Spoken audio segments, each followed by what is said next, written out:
Young has seen so many different looks over the course of time. They're going to play super big at least to start. I just wonder what you make of your team's kind of ability and attempt to problem solve some of the different things that you might see tonight with this Houston team and what they provide. We'll see how we do. That's anytime there's a unique lineup like that, it creates variance for both the team that's doing it and the opponent. It's the same when teams go super small. So you have very loud strengths and you have some vulnerabilities. So, that's what the game's going to come down to when they're out there. And they won't play like that the entire game. But when they do, they certainly have very loud strengths that we have to account for. Yesterday, we talked about distractions tonight. Is that a conversation you had to have with the team about distractions and emotional tonight? No, I didn't. I think they understand it. They understand the challenge. And I try not to overcoach or overtalk in those situations. And part of coaching this team is giving them the space to navigate those things collectively and then guiding when appropriate. But I err on the side of space with them. They usually do pretty well with that, but we'll see how we do. Coach, I recall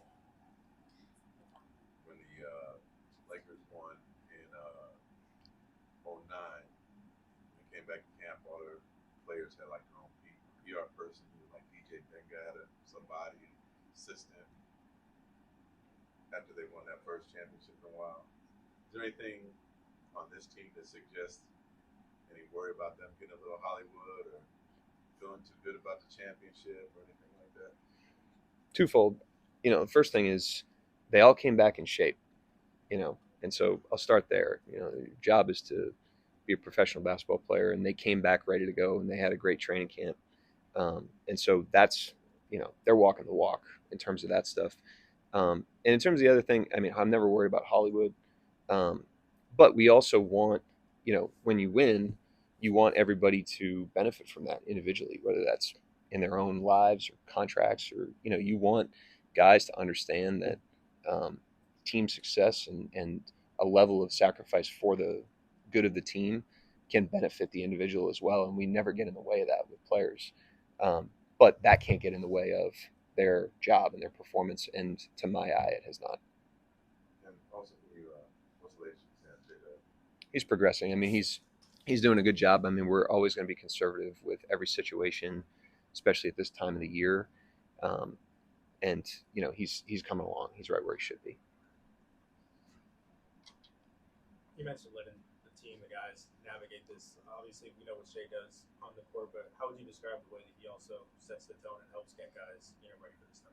Yeah, I think this is where his consistency and the consistency of all the guys is really a benefit. He's the same guy every day. So we had shoot around this morning. It felt like the same shoot around as any other one that we've had. Practice yesterday felt the same.